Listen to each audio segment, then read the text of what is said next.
Welcome back for Traveler Tuesday with me and Brooksy here. We're just going to give everybody a second to join in before we get started on today's topic. Brooks, how's your week going? It's not going too bad. Got any trips this weekend? Not this weekend. I did just get back from San Francisco. San Fran. What were you doing out there? Just hit another baseball game. How many games is that? How many cities is that this year? This year, that would be stadium number 8, I think. Wow. So Kind of cool. Hopefully you can get maybe up to 10. I know some big changes are coming for you here pretty shortly, Yeah. so you might have to slow down a little bit on. I have about one more month of traveling left. Oh man, maybe you could get 10. Well, let's go ahead and jump right on in. We're gonna have a little fun topic today. We kind of talked to a lot of our travelers that are out in the field and asked them a specific question, and it was what's something you wish you knew before you started traveling, right? Everybody always asks this question. I see it bouncing around on social media all the time. And, there is kind of the list of standard things, and you'd think that at this point more people would have access to these answers, because it seems like time and time again, every first-time nurse we talk to kind of has these same issues. Yeah. The big one being, just kind of that pre-travel stress level. You're getting ready to take your first assignment, and all of a sudden, just the thought of that, the stress card starts creeping in. For sure. And you touched up on it right before we went live. We were talking about that anxiety before you leave for a trip, whether it's a weekend trip like I do, whether it's a 1 week trip to Mexico overseas. It's that anxiety of going to a new place that, we'll hit all those different points here. For sure. I got a trip coming up this weekend, and I'm already thinking, oh, what do I need to pack? I'm overthinking it completely. It's a simple weekend, little hop in, hop out, but of course what am I got in the refrigerator that's going to expire? All those little things, So let's talk about some ways to get that pre-stress level down a little bit. First thing, I want to get out is, it seems like everybody unanimously had the same answer or the same statement, and that's they wish they started this sooner. Yeah, I know a lot of nurses, they get in there, they start working, they realize this isn't such a big bad bully after all. The paychecks are coming in, and just kind of maybe could have done this a year or two sooner for themselves and been in a lot better position, but better late than never, right? And I'll give you a great example. Most of my Kansas nurses, Breck, Abby, Hannah, everyone from Josh, we got them. They were all kind of, hey, I don't know. Yeah. And then we all said, you know what? Jump, take the leap, trust us, trust me as a recruiter, trust us as Voyage. We're always going to take care of you. And now look, all of my Kansas nurses are all over the place. Yeah. And we kind of went with, this is bouncing around a little bit, but we kind of went with the order of what came across more. What was the most common answered statement we had here. So the next one that really came through was less is more. You want to kind of elaborate a little bit on less is more? Yeah, absolutely. I have people traveling. For instance, Brian. Brian came from his last assignment in Virginia, and we got him down to Arizona. He's a seasoned traveler, so he brings the bare minimum. We have a lot of first-time travelers that bring their VCRs, their cassette tapes, their everything. They're hey, I need this. Well, what if I need this? And it's like, hey, just pack less, and as you go, accumulate. Yeah, I saw a traveler one of my earlier placements, and she was complaining about the U-Haul that she was pulling. The tire broke, and I'm like, what do you mean you're bringing a U-Haul? You're not moving there. And she's like, well, I wanted to make sure I had all my comforts, and she packed the whole kitchen, she packed her whole bedroom, and she's going to be there for 8 weeks, she's bringing a U-Haul with her. So I don't even think she even unpacked the U-Haul. I think it just sat there stocked up, and she just paid the bill the whole time. So you're not going to need everything that you're going to bring. Sometimes you want to make sure you have the necessities, but generally speaking, less is definitely more when taking your first travel assignment. Get there, see what you need, and then maybe on the second one, be like, oh, I wish I would have had this, and then you can kind of scoop that up and bring it with you on your second one. An issue we just kind of ran into is, a lot of travelers, housing is one of the most important parts of this, making sure that you have safe, secure, comfortable, and reasonably priced housing. So sometimes a first-time traveler might see something in town that they think is a great deal, and they might try to lock it down for that full 3 months. right? It's not really something we recommend. And Brooks can kind of tell you about a situation you just had happen over the weekend. Sure, yeah. James is heading down to a small city in Georgia, and he actually booked for a few weeks. Got there and was not the best case scenario.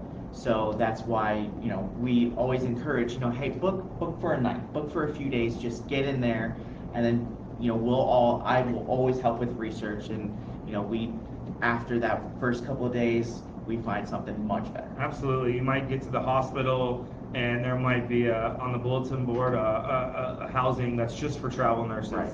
Or maybe you make friends with one of the nurses and they have a spare room, and there's just so many options, and you're taking them all off the table if you book that housing in advance. Plus, you might get in a situation like James was in where, you've already prepaid for a place for a few weeks, and now we're having to try and unwind that, get that money back. Those funds are tied up, so now you're kind of running tight because you're having to pay for another housing while you're waiting on that refund, and it's just so much better. You never know what the surrounding area looks like based off an Airbnb picture or something. Right. You might get there and they might be underneath some power lines, or you might be on the wrong side of town where traffic's really thick, where if you would have stayed on the other side of town, it would have been a breeze to drive to work. So housing's definitely something you want to wait until you get to that town before you really lock it down. And you might just have family and friends in the town that help you. So whatever it might be, we just want to caution you from going ahead and locking long-term housing down before you start your contract. The next thing that we heard a lot was how great it was to have a travel buddy. Yeah.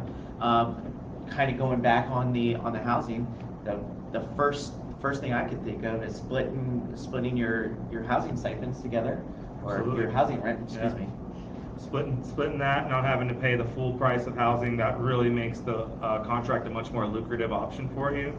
I think another big reason is just to have that companionship. Have somebody, if you've had a bad day, there's somebody there to talk to you, work it out. If you're in a strange town and maybe you're brand new there, you haven't made a lot of friends, it's really nice to have somebody you can know and trust, sharing that space with you. I know a few of my nurses. They're in that situation. My phone is always open. I had someone this morning. Hey, Brooks, this, this, some good, everything, and it's like, hey, I'm here for you to vent. We always have an open ear. Awesome. Just something that we've noticed is having the right recruiter and credentialing team on your side is really going to make this process a lot more smooth and easy for you. Really take that stress level out. Having a recruiter like Brooks who's there and can proactively answer these issues that you're going to have because he's been through it, he knows about it, so he's able to tell you about it before it even happens. What such a big deal that is. And just having the right credentialing team in place, like the one we have here at Voyage, is just going to make those couple weeks leading up to that assignment go so much more smooth. You're not going to be waiting last minute trying to get all these items done that you didn't know about. Just really laying everything out and giving you a good structure of how those first couple weeks are going to go leading up to that contract. Hey, shout out credentialing. Amen. Victoria, you're the GOAT. Certifications. Maybe touch on some of the certifications that a staff nurse might not have, but really are required. Right. Some hospitals, for the staff nurses, it's not required to have an ACLS. But just when you're traveling, almost every facility, especially now, are requiring that ACLS, that NIHSS, and the more you have it, the more marketable you are. Absolutely. Instead of just waiting, whether it's, hey, let's wait for this facility, let's see what they say. If they say, hey, you need your ACLS, if you need your NIHSS, then yeah, I'll get it. Yeah. Instead of having it fully before, to where, okay, It's definitely something for a lot of the med-surg tele nurses. The facilities they're at more than likely aren't going to require an ACLS, but 99% of every bedside contract for a nurse is going to require that ACLS. And it started with one or two facilities needing the NIHSS, and now it's becoming much more common. And luckily that one's the easiest, it's the cheapest and easiest one to get, but it's just going to make you that much more marketable and open up that much more jobs for you to have those ahead of time, which really leads me to the next topic, and that's being flexible. The more flexible you are in the beginning, the more smooth this process is going to be for you, right? So maybe Brooks, let's talk about some ways that a nurse can be flexible to a recruiter the first time. Yeah, absolutely. We touched up on this a few times, but as I always say, hey, if you're open to nights, if you're open to days, if you're open to this city, the more flexible, the easier it is. And what we were talking right before was that stress level. That stress goes away because you might have a traveler. Hey, I only want this city, only want this hospital, only want this shift. So it's stressful. It's like, okay, am I going to get it? Am I going to get it? But the more flexible you are, the more job opportunities, possibilities. So perfect. Yeah, I mean, just some quick little numbers. If you want to be within an hour of home and you want to work on a certain unit, as a very specific unit, and you only want to work one shift, day shift, there might be one match for you. Where if you're open to a few hours from home and you're open to maybe floating from a med-surg, med-tele, PCU unit, and you're open to days and nights, there might be 25, 30 jobs that you can choose from. All those things are just going to take that stress level down a bit.